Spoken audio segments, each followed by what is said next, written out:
What a rush, like she let the fire in. Yeah, every touch make you sing like violence. Enough is not enough. She wants the entire thing. It's too much to love. Leave some for it. Bismillahirrahmanirrahim. Assalamualaikum warahmatullahi wabarakatuh. Perkenalkan, nama saya Hendra. Saya dari Fakultas Ekonomi dan Bisnis. Prodi saya adalah manajemen. Di video kali ini saya akan menjelaskan tentang mata kuliah pengantar ekonomi mikro dengan dosen pengampu Bapak Sumardi MM. Untuk lebih lanjutnya, mari kita simak videonya. Pengertian ekonomi mikro. Ekonomi mikro atau disebut juga sebagai mikroekonomi adalah ilmu ekonomi yang mempelajari tentang kurva permintaan dan penawaran yang kemudian turut membantu memahami pula hubungan antara perubahan upah, pola pekerjaan yang sesuai serta memahami variabel biaya pada saja dalam suatu produksi barang dan jasa. Peluang teknologi dalam masyarakat. Berikut beberapa contoh untuk mengilustrasikan sebagai pilihan yang harus diambil oleh masyarakat terkait dengan masalah fundamental what, who, and for whom. Production, possibility, frontier, PPF, opportunity cost, the law of diminishing returns. Batas kemungkinan produksi, production possibility, frontier, PPF. PPF adalah grafik yang menunjukkan semua kemungkinan kombinasi barang-barang yang dapat diproduksi dengan sejumlah sumber daya tertentu. Ini adalah gambar dari ini adalah gambarnya ya. Batas kemungkinan produksi atau production possibility from PPF. Beberapa asumsi adalah dalam PPF semua faktor produksi sepenuhnya digunakan. Jumlah faktor-faktor produksi tidak dapat ditambah. Tingkat teknologi tidak mengalami perubahan. Batas kemungkinan produksi. Beberapa asumsi dalam PPF. Perekonomian hanya hasilkan dua jenis barang, biaya kesempatan semakin meningkat. PPF memperlihatkan jumlah produksi maksimum yang bisa dicapai oleh sebuah perekonomian. PPF merupakan menu pilihan yang tersedia bagi masyarakat yang bersangkutan. Sebuah perekonomian yang efisien adalah ketika persis berada pada PPF-nya.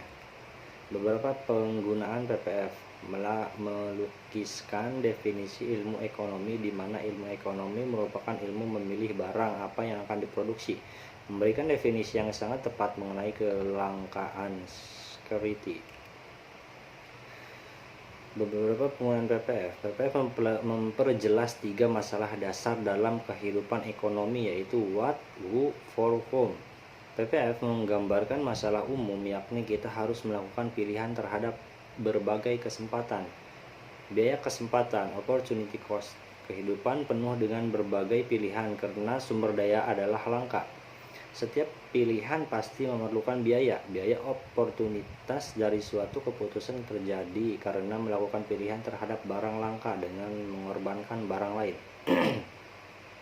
Biaya opportunities-nya adalah nilai dari barang atau jasa yang dikorbankan. Jadi biaya oportunitas adalah biaya dari barang atau jasa yang diukur dengan hilangnya alternatif penggunaan yang dikorbankan karena memproduksi suatu barang atau jasa. Opportunity cost menunjukkan bahwa jika suatu barang sudah semakin banyak, maka biaya kesempatan untuk memperoleh suatu unit tambahan barang tersebut menjadi semakin besar. Keadaan ini sering disebut hukum biaya kesempatan yang semakin meningkat, increasing opportunity cost. Konsep biaya oportunitas sangat berguna untuk memahami bahwa nilai rupiah aktual yang dikeluarkan tidak senantiasa merupakan indeks akurat dari biaya yang sebenarnya dikeluarkan. Coba hitung beberapa biaya oportunitas Anda ketika masuk PTN ini. Anda mungkin akan menghitung biaya total untuk kuliah, kosan, makanan, buku-buku, dan transportasi, misal berjumlah 55 juta. Apakah jumlah 55 juta itulah yang merupakan biaya oportunitas untuk kuliah di PTN? Jawabannya jelas bukan. Anda harus memasukkan juga biaya oportunitas dari waktu yang terpakai untuk belajar dan pergi ke kelas. Pekerjaan sehari penuh untuk seorang lulusan SMA yang berusia 19 tahun misal rata-rata dibayar Rp 48 juta. Jika kita jumlahkan pengeluaran aktual tadi dengan penghasilan yang seharusnya diterima jika bekerja setelah tamat SMA, maka biaya oportunitas kuliah di perguruan tinggi adalah 103 juta. Dalam kurung 55 juta plus 48 juta, bukan 55 juta. The law of diminishing return. Kurva PPF juga mampu menjelaskan kaidah ekonomi terkenal yaitu the law of diminishing returns. Hukum hasil lebih yang semakin berkurang menyatakan bahwa penambahan suatu input sementara input lainnya tetap akan meningkatkan output totalnya, tetapi penambahan output itu cenderung berkurang dari waktu ke waktu. Beberapa contoh, bayangkan saja apa yang akan terjadi bila tanah seluas 10 hektar diolah oleh orang yang makin lama makin banyak jumlahnya. Hasil yang makin berkurang merupakan faktor kunci untuk menjelaskan mengapa di Asia demikian miskin. Kita juga bisa menggunakan proses belajar kita untuk memperjelas berlakunya law of diminishing return. Perdagangan, uang, dan modal. Apapun sistem organisasi ekonomi yang berlaku akan selalu menemukan 3 unsur ekonomi dalam suatu perekonomian industri maju, yaitu perdagangan, uang, dan modal. Semakin berkembang suatu perekonomian, maka ia akan semakin terspesialisasi. Pembagian kerja memungkinkan pemecahan suatu pekerjaan menjadi unit-unit lebih rinci dan lebih mudah dan cepat dikerjakan sehingga membawa hasil akhir yang lebih baik. Beberapa sumbangan spesialisasi yang ikut mempercepat perkembangan ekonomi mempertinggi efisiensi penggunaan faktor produksi, orang bekerja sesuai dengan keahliannya, mempertinggi efisiensi memproduksi, economies of scale, mendorong perkembangan teknologi. Spesialisasi bertolak dari meningkatnya kecenderungan penggunaan metode produksi yang membutuhkan banyak atau aneka keterampilan atau keahlian. Perdagangan sukarela yang didasarkan pada spesialisasi dan keunggulan komparatif membawa keuntungan kepada semua pihak. Kelancaran perdagangan sangat tergantung pada arus uang. Barang-barang modal seperti pabrik, mesin, dan lain memungkinkan diterapkannya metode produksi tak langsung yang jauh lebih efisien, sehingga mampu memperbesar output suatu negara. Bagaimana pasar mengatasi setiap masalah ekonomi dasar? Tidak ada satu orang atau organisasi pun dalam perekonomian pasar yang mampu mengatasi berbagai masalah dasar itu sendiri. Yang mampu adalah jutaan unit usaha dan konsumen yang terlibat dalam proses perdagangan sukarela. Segenap tindakan dan tujuan mereka terkoordinir oleh mekanisme yang tidak nampak, yaitu mekanisme atau sistem harga dan pasar. Pasar adalah suatu mekanisme pada saat membeli dan penjual suatu komoditi mengadakan interaksi untuk menentukan harga dan kuantitasnya. Harga-harga mengkoordinir segenap keputusan para konsumen dan produsen di suatu pasar. Harga merupakan poros penyeimbangan dalam mekanisme pasar. Bagaimana pasar mengatasi 3 masalah ekonomi dasar? Masalah barang apa yang akan diproduksi ditentukan oleh hak memilih dalam nilai rupiah yang dimiliki konsumen, bukan 2 atau 4 tahun pada pengumpulan pendapat, tapi dalam keputusan pembelian mereka dari hari ke hari. Jadi yang memutuskan adalah sistem harga. 2. Masalah bagaimana barang diproduksi ditentukan oleh persaingan di antara produsen. Suatu cara bagi produsen untuk memenangkan persaingan harga dan memaksimumkan keuntungan adalah dengan mempertahankan biaya pada tingkat minimum, dan hal ini harus dilakukan melalui metode produksi yang paling efisien.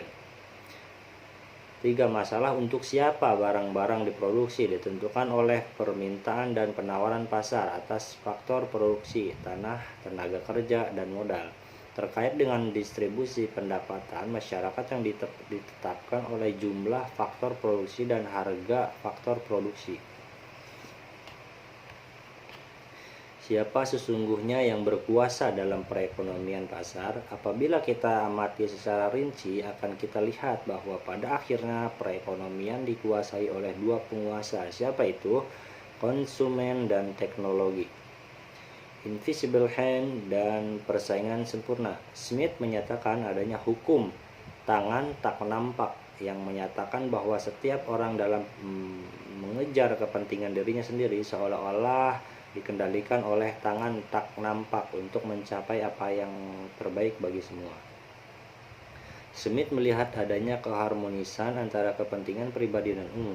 Dengan mengejar kepentingan sendiri, seringkali ia meningkatkan kepentingan umum lebih efektif daripada ia secara sungguh-sungguh berusaha melakukannya.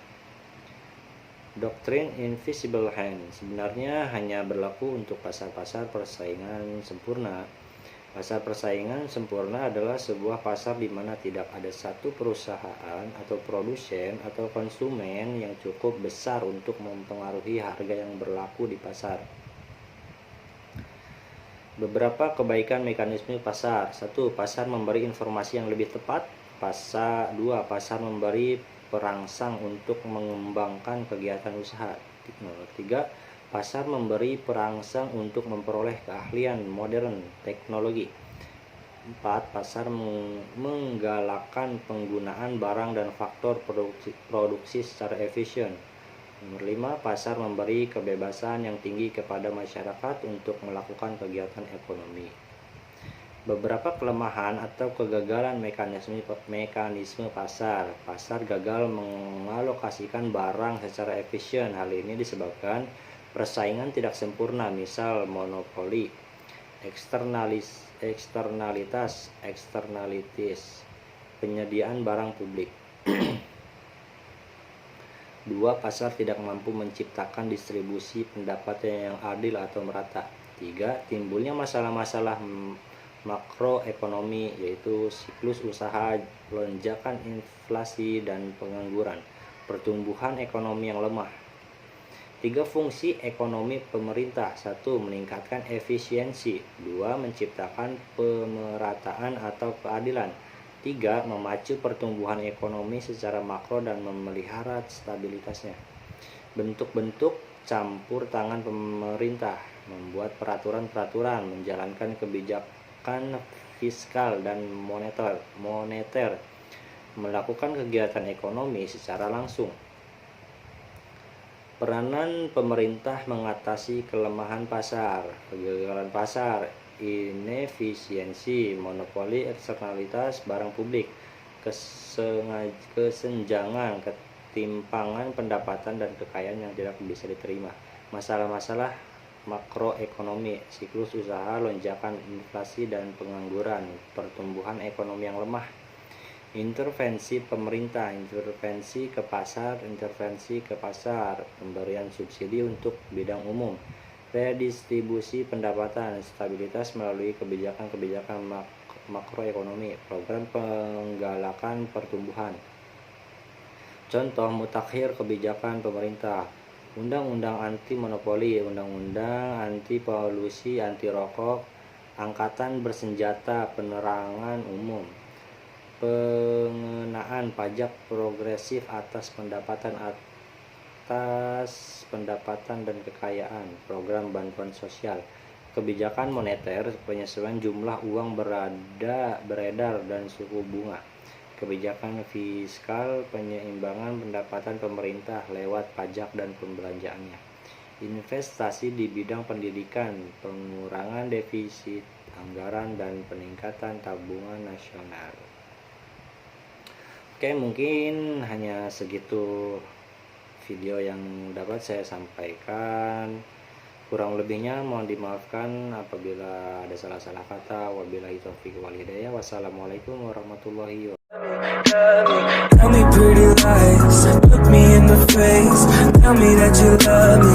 even if it's fake.